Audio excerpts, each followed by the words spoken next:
ഭഗവത്ഗീത 3-ാം അധ്യായത്തിലെ 9-ാമത്തെ ഈ ശ്ലോകത്തിലൂടെ ഭഗവാൻ പറയുന്നു, എടോ അർജുന, ഈശ്വരാർപ്പണമായി ചെയ്യുന്ന കർമ്മങ്ങളൊന്നും ബന്ധകാരണമാവുകയില്ല.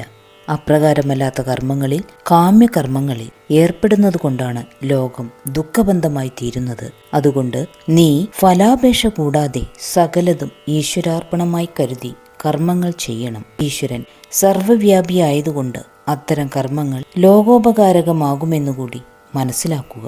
യജ്ഞാർത്ഥം ഏകമായ ഈശ്വരസത്തയുടെ നാനാരൂപമായ പ്രതിഭാസമാണ് ലോകം. ഈശ്വരമയം തന്നെ ലോകം മുഴുവനും. ആ സ്ഥിതിയിൽ ഈശ്വരന്റെ സർവവ്യാപകത്വം സിദ്ധമായി. അപ്പോൾ ഈശ്വരാർത്ഥമായി ചെയ്യുന്ന കർമ്മങ്ങൾ ലോകാർത്ഥമായി ചെയ്യുന്നവയാകും. ലോകാർത്ഥമായ കർമ്മം പരോപകാരം. പുണ്യമാണ് പരോപകാരത്തിന്റെ ഫലം. ദുഷ്ടഫലമല്ല പുണ്യം, അദൃഷ്ടഫലമാണ്. അദൃഷ്ടഫലരൂപമായ പുണ്യത്തിനു വേണ്ടി 3 കർമ്മങ്ങൾ മുഖ്യമായി വിധിച്ചിട്ടുണ്ട്: ദാനവും ത്യാഗവും യജ്ഞവും. ഇന്നയാൾ അനുഭവിക്കണമെന്ന ക്ലിപ്ത ബുദ്ധിയോടെ കൊടുക്കുന്നത് ദാനം. ദാനകർമ്മത്തിൽ ഭോക്താവ് ക്ലിപ്തമായിരിക്കുന്നു. ദത്തവസ്തു ഇന്ന ഭോക്താവ് അനുഭവിക്കണമെന്ന് ദാതാവിന് വിവക്ഷയുണ്ട്. ത്യാഗത്തിൽ ത്യക്തവസ്തു ഇന്നാരനുഭവിക്കണമെന്നൊരു വിവക്ഷയും ദാതാവിനില്ല. ആരനുഭവിച്ചാലും കൊള്ളാം, അനുഭവിച്ചില്ലെങ്കിലും കൊള്ളാം. ഭോക്തൃവിഷയമായ ക്ലിപ്തത ത്യാഗകർമ്മത്തിലില്ല. ഈശ്വരാർത്ഥമായി ചെയ്യുന്ന കർമ്മമാണ് യജ്ഞം. അതിൽ ലോകം മുഴുവനും ഭോക്താവ് തന്നെ. യജ്ഞകർമ്മത്തിൽ ദാനത്തിന് 2 ഫലമുണ്ട്: കീർത്തിയും പുണ്യവും. കീർത്തി ദുഷ്ഫലവും പുണ്യം അദൃഷ്ടഫലവുമാണ്. അവ രണ്ടും തനിക്ക് സിദ്ധിക്കണമെന്ന് ദാനത്തിന്റെ പേരിൽ ദാതാവിന് ആഗ്രഹമുണ്ട്. തന്മൂലം ദാനത്തിന് വ്യാപ്തി കുറഞ്ഞുപോയി. ഫലാപേക്ഷയുണ്ടെന്ന ദോഷവും വന്നുകൂടി. യാതൊരു വിവക്ഷയുമില്ലാത്തതുകൊണ്ട് ത്യാഗം നിഷ്പ്രയോജനമായും തീർന്നു. യജ്ഞകർമ്മത്തിൽ ലോകമൊട്ടുക്കും അനുഭവിക്കുന്ന ഫലത്തിന്റെ ഒരംശം ദാതാവിന് ലഭിക്കും. ലോകമനുഭവിക്കുന്നുവെന്ന ബോധത്തിൽ യജ്ഞകർത്താവിന് ചരിതാർത്ഥതയുമുണ്ട്. ഇങ്ങനെ നോക്കിയാൽ യജ്ഞകർമ്മം പരോപകാര വിഷയത്തിൽ സർവപ്രാധാന്യം അർഹിക്കുന്നതായി കാണാം. ഈ തത്വം മുൻനിർത്തിയാണ് പ്രകൃതത്തിൽ യജ്ഞാർത്ഥമെന്ന വാക്കുതന്നെ ഭഗവാൻ പ്രയോഗിച്ചത്. കർമാധികാരം മനുഷ്യരുടെ സഹജധർമ്മമാണെന്ന് ഭഗവാൻ അരുളി ചെയ്യുന്നു. ബ്രഹ്മദേവൻ ജനങ്ങളെ സൃഷ്ടിച്ചത് യജ്ഞത്തോടു കൂടിയാണ്, ലോകാർത്ഥമായ കർമ്മത്തോടു കൂടിയാണ്. അങ്ങനെ കർമാധികാരം മനുഷ്യന്റെ സഹജധർമ്മമായി തീർന്നു. എന്നിട്ട് ബ്രഹ്മാവ് ജനങ്ങളോട് കൽപ്പിച്ചു, ഈ ധർമ്മത്തെ, ലോകാർത്ഥമായ കർമ്മത്തെ മുറ പോലെ അനുഷ്ഠിച്ച് അഭിവൃദ്ധിപ്പെട്ടുകൊള്ളുവിൻ. ഇത് നിങ്ങൾക്ക് ഇഷ്ടാനുരൂപമായ ഫലങ്ങളെ തരുന്നതായിരിക്കും.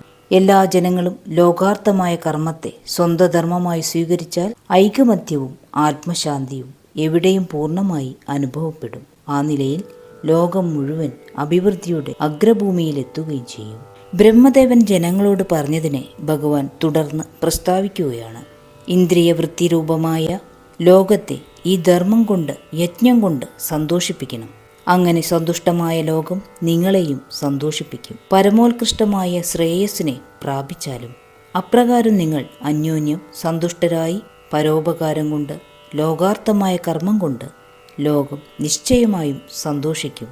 പകരം ഉപകാരകർത്താവിനെ ലോകവും സന്തോഷിപ്പിക്കും. അത് മിക്കവാറും അദൃഷ്ടരൂപത്തിലായിരിക്കും. അങ്ങനെ സർവവും സന്തുഷ്ടമാകുമ്പോൾ എങ്ങും ശ്രേയസ്സല്ലാതെ മറ്റൊന്നും അനുഭവപ്പെടുകയില്ല. ലോകാർത്ഥമായ കർമ്മം, യജ്ഞകർമ്മം ലോകത്തെ സന്തോഷിപ്പിക്കുന്നതാണ്. അപ്രകാരം സന്തുഷ്ടമായ ലോകം നിങ്ങൾക്ക് ഹിതകരമായ സുഖാനുഭവങ്ങൾ തരും.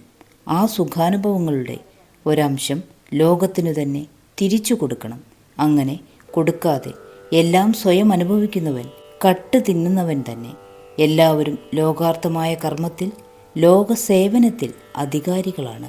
താദൃശമായ അധികാരം ഉപയോഗത്തിൽ വരുത്താത്തവൻ, പ്രായോഗികമാക്കാത്തവൻ, പ്രയത്നിക്കാതെ ഫലമനുഭവിക്കാൻ ഇച്ഛിക്കുന്ന കള്ളനാണ്. മനുഷ്യൻ പരാർത്ഥമായി ജീവിക്കണം. സ്വാർത്ഥത അല്പമാത്രവും ഉണ്ടായിക്കൂടാ. ഈ തത്വമാണ് പ്രകൃതത്തിൽ ഭംഗ്യന്തരമായി പ്രതിപാദിച്ചിരിക്കുന്നത്. മുഖ്യധർമ്മമായ ലോകസേവനത്തിന്റെ മാർഗത്തിലിറങ്ങി പ്രവർത്തിക്കുന്നവർ ആ യജ്ഞകർമ്മത്തിന്റെ ഫലം ലോകം അനുഭവിക്കുന്നതിലൊരംശം അനുഭവിച്ചു കൊള്ളുകയുമാണ് വേണ്ടത്.